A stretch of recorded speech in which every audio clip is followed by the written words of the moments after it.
Sure. Happy with the way our team responded. As I said after the game Saturday, it was a good team win for us, with all three phases contributing to the win. I like the way our team responded. Obviously, coming off of two tough losses the previous couple of weeks, it was good to be able to reward our guys for the hard work that they put in. It doesn't matter who you play in the Big Ten.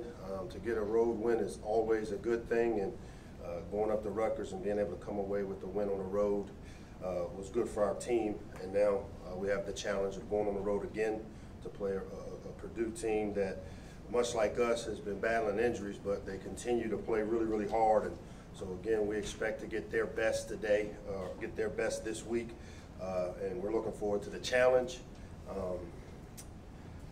Piggy will be our starting quarterback. Josh is on a day-to-day basis. We can't rule him out just yet. He has a mid-foot high ankle, which it basically will be based off of how he feels. So going into this game, we expect Piggy to be our starter. If Josh is available, this could change as we get closer to game time. But with that, the battle between those two in summer camp was a close battle, and we've got a lot of confidence in both those guys. We've got a lot of confidence in Piggy and his ability to come in and perform and run our offense. His teammates have confidence in him, and I know as a coaching staff we do. And then lastly, our game captains for this week will be Shaq, Ellis McKinney, and Kieron Howard. They will serve as our game captains for the Purdue game. And with that, I'll open it up. Questions? Bruce? Yeah, Coach, when you make that kind of a quarterback switch, everything stays the same, or do you adjust those calls for Piggy because he has different assets to his game versus Josh?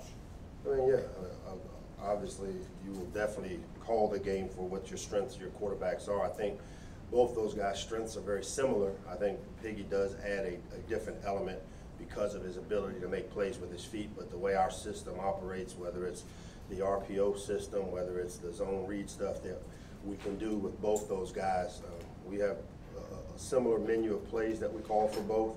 I think with Piggy, he adds the element of, in the passing game, when things break down, you probably won't see him take as many sacks because of his ability to take off with the ball if it is a passing situation. But I don't see us having to be different with how we call it in terms of the schemes we use, but we'll call it toward the strengths of whichever quarterback plays for us. Coach, every Saturday you're looking to progress, things of those lines. Last Saturday, what sort of winning plays, what sort of winning moments can you really take away as you guys move forward and build upon? Well, I think the big thing is when you look at across the board and you start seeing a bunch of freshmen playing for us. We started a redshirt freshman tackle in Spencer Anderson, redshirt guard, and Austin Fontaine, DeAndre Banks played a ton of plays for us. Levante Gator played a ton of plays for us last week. So the development of our experience in a game like last week is something that I think will benefit us down the road.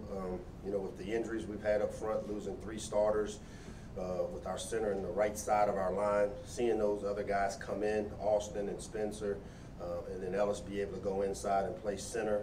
The way they took the adjustments, because as when we went into this game, who we saw Rutgers to be on film was not necessarily with how they played. And so with a young offensive line, I was pleased with how they took some of the adjustments we had to make on the fly. And so, those are some of the things I thought we tackled better in this game compared to the previous game. And again, those are the things that you do. We didn't turn it over. We didn't beat ourselves. I still think the penalty bug was a little heavier than I'd like it to be. We had a few more, we're less than what we've had the last 2 games, but still too many penalties, which are unforced errors, and we'll continue to work to clean that up.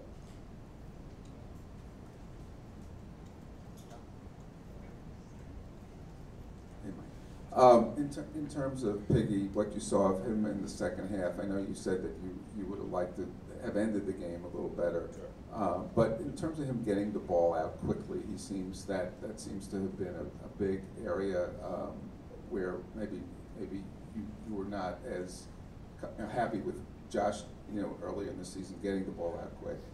Is that something that Pig brings to the offense in terms of maybe, being as decisive as we've seen him?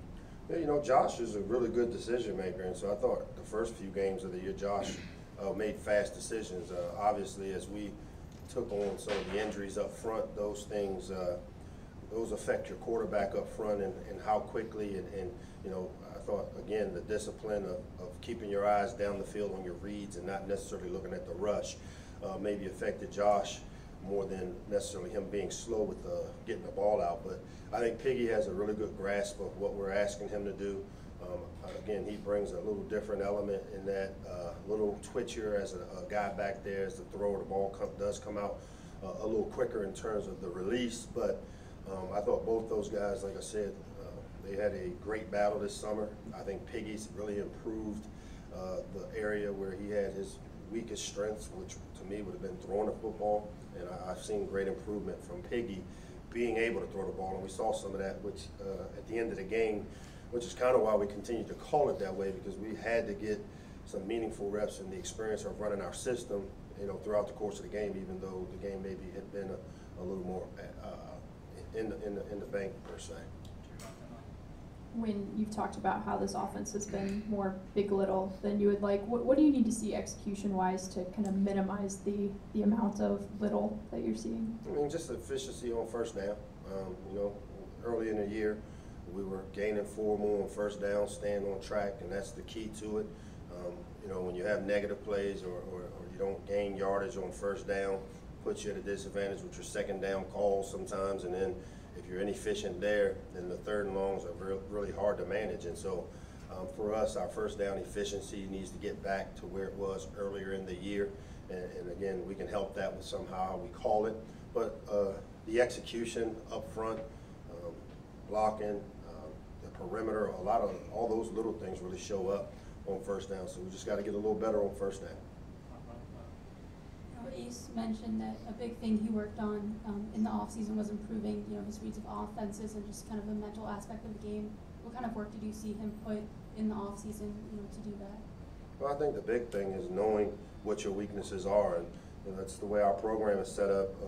At least 2 to 3 times a year, we meet with each player individually and we go over their strengths, their weaknesses, and things we want to see them improve on. So for us and Piggy was his ability to throw the football. We all know he has the ability to take the ball and run with it, and he's made a lot of plays around here doing that. But I think creating himself to be a little more versatile in terms of throwing the ball. He throws a great deep ball.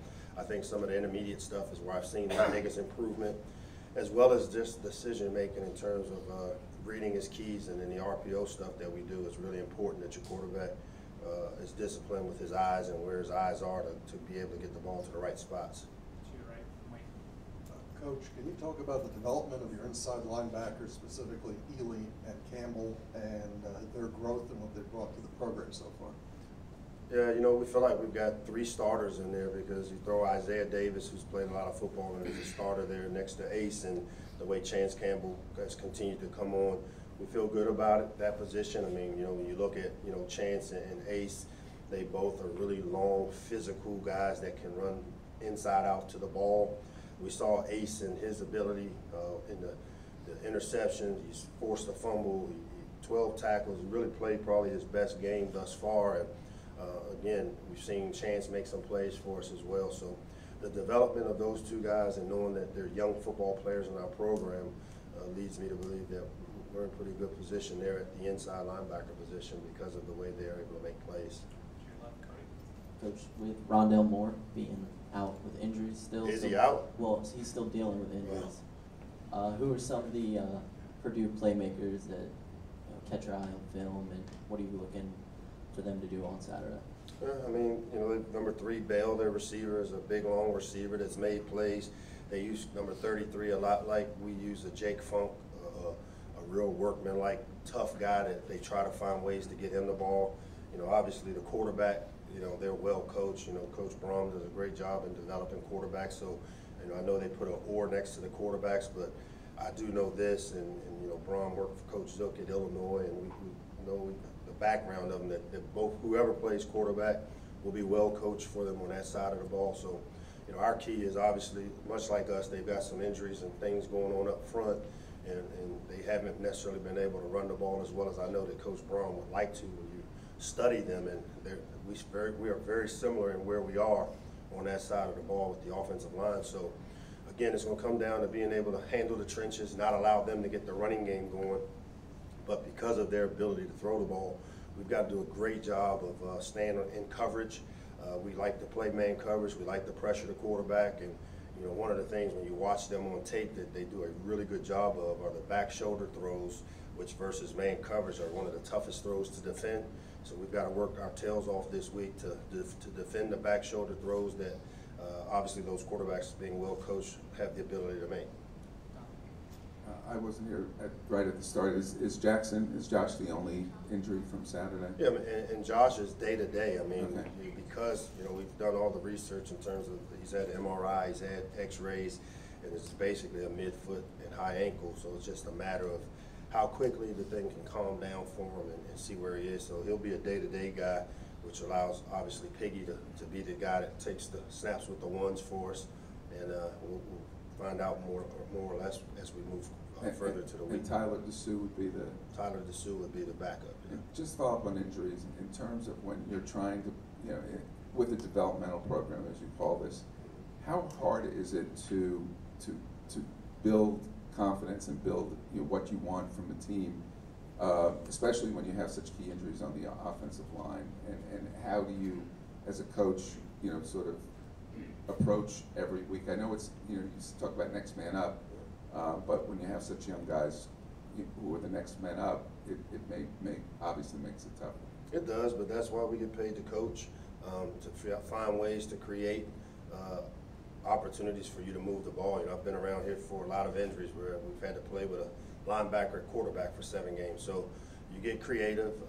You know, our coaching staff does a good job of knowing what we can do well and identifying that.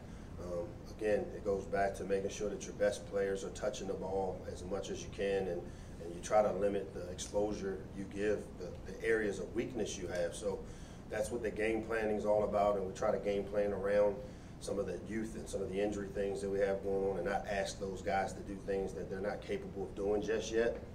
It's hard to do, obviously, you know, when you're playing good teams, and you know, we were fortunate this weekend that we were able to make some adjustments, and you know, it was a tough game early versus Rutgers, and then once we made some of the adjustments to be able to run the ball and get Anthony off and you know, get him a few carries and big plays along with Javon Leak, I think that really helped us. And to me, our focus when we game plan is to find ways to get our best players the ball without necessarily putting our deficiencies, or when we're young, we're inexperienced in the way of putting them in bad positions. Time for 2 more so we get to our players. Kind of going off that, but in college football, we've seen so many quarterbacks transfer when they don't have playing time or aren't a starter. For Piggy to stay and for you to be in the spot you are now, how important is it to you to develop that backup position, and for him or whoever it is to buy into kind of what that role is?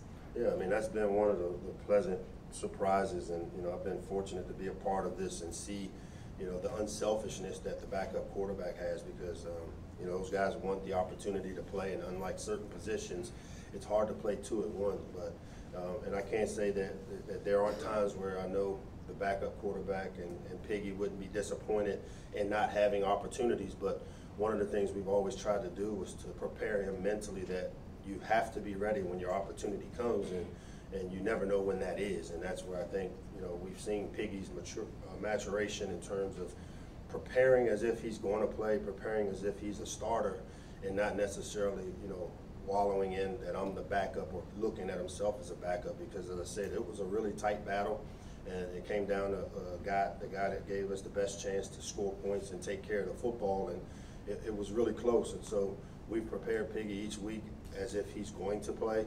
We've always had packages of things we wanted to do with him, and now with Josh's injury, he'll have an opportunity to go play and hopefully take advantage of the opportunity that he'll have.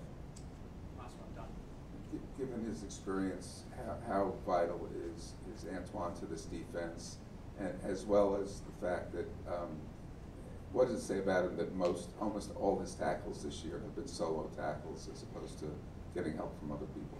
Yeah, I also think that when you look at the tackles and when you see a safety lead in tackles, you kind of think, well, man, they're getting a lot of big plays, but a lot of his tackles take place around the line of scrimmage. And, you know, we utilize our playmakers, and I think Coach Hoke and the defensive staff have done a great job of doing things that Antoine's capable of executing, and whether it's rushing the quarterback, whether it's dropping down in the box to be the extra defender, and because of his ability as a tackler, and he's an effort guy, a lot of his effort, a lot of his tackles are from sideline to sideline, him chasing the ball down. We've even put him in man coverage situations where he's done a really good job covering slots and tight ends, and I think it speaks volumes to his skill set. You know, when you look at him out of high school, he was a quarterback that always had his hand on the ball, and he's a guy that's always around the football for us on defense, has a great knowledge and understanding of what we're asking our defensive guys to do. And I think the biggest asset of him is his leadership, and he doesn't do it with a whole bunch of talking. He's not a guy that stands up in meetings and talks, but he plays hurt, he plays reckless with his body. I mean, he's banged up after every game, and he comes up and hasn't missed a day of practice yet. So to me, that speaks volumes to the character that he has as well as the leadership. Thanks, Coach. All right.